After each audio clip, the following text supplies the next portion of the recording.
पुराने ज़माने की बात है।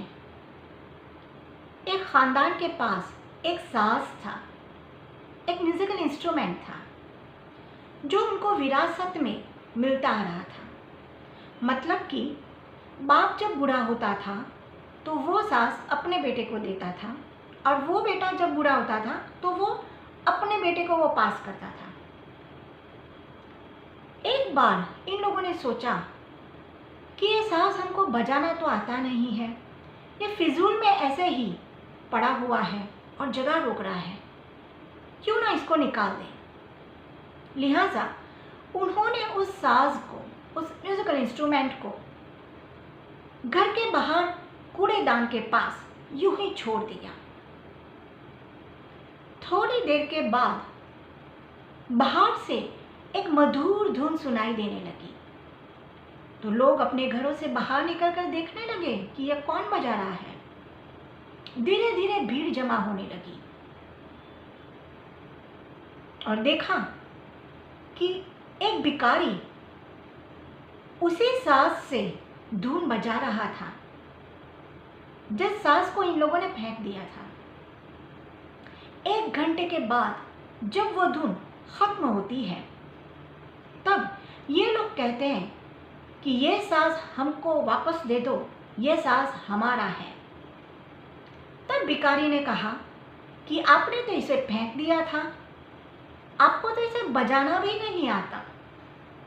साज़ उसी का होता है जो उसे बजाना जानता हो। दोस्तों, कहानी तो यहाँ ख़त्म हो गई। अब आप कहेंगे कि इसमें सूफीज़म की क्या बात है? ये तो जाहिर सी बात है, नहीं आता था बजाना तो फेंक दिया, किसी और को आता था तो उसने उठाया और बजा दिया, इसमें कौन सी बड़ी बात है। लेकिन दोस्तों, सूफ़ी कहानियों की यही खासियत होती है, उसको समझने के लिए अंदर उतरना पड़ता है। जिंदगी भी एक साज़ है और जिंदगी उसी की है जो ये साज़ बजाना जानता हो। अक्सर हमारे साथ ये होता है कि जब हम किसी बात को या ज़िंदगी को समझ नहीं पाते हैं तो हम उससे ऐसे ही बस फिजूल में कि बेकार है, कुछ है नहीं ज़िंदगी में, ऐसे कह के हम उसको यूं ही ज़ाया कर देते हैं, यूं ही वेस्ट करते हैं, या फिर हम निराश हो जाते हैं कि कुछ है ही नहीं ज़िंदगी में, क्या है, बेकार है। लेकिन जिस तरह से वो साज़ जो किसी के लिए बेकार था, उसी साज़ को लेकर किसी ने बहुत अच्छी धुन बजाई। ज़िंदगी भी ऐसी है। तो चलिए ढूंढ निकालिए आपकी वो धुन जिससे आपके फ़क्र हो कि ये ज़िंदगी मेरी है।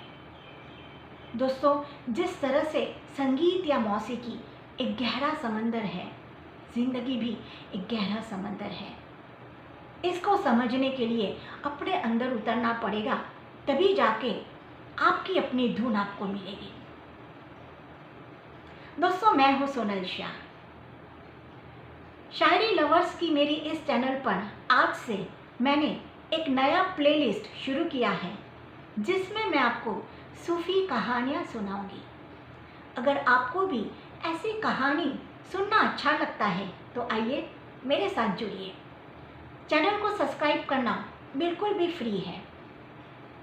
मैं ऐसे ही एक और खूबसूरत कहानी के साथ हाजिर रहूँगी। तब तक आप अपना ख्याल रखिए। नमस्ते।